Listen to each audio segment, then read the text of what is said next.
you're experiencing issues with the graphic settings in Elden Ring, follow these steps to optimize your gameplay experience. This guide will help you adjust the settings for better performance and visuals.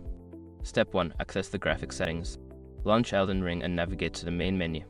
From there, select Options and then go to the Graphics tab to access the graphics settings. Step 2. Adjust resolution. In the graphics settings, find the resolution option. Set it to your monitor's native resolution for the best visual quality. If performance is an issue, consider lowering the resolution slightly to improve frame rates. Step 3. Modify quality settings. Look for the quality settings section. You can adjust options such as texture quality, shadow quality, and effects quality. Start with medium settings and adjust based on your system's performance. Step 4. Enable or disable VSync. Find the VSync option in the graphics settings. Enabling VSync can help reduce screen tearing, but it may also limit your frame rate. Test both options to see which provide a smoother experience. Step 5. Update graphics drivers.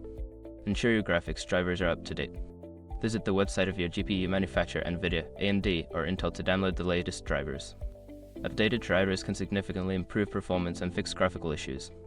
By following these steps, you should be able to optimize the graphics settings in Elden Ring for a better gaming experience. Enjoy your adventure in the lands between.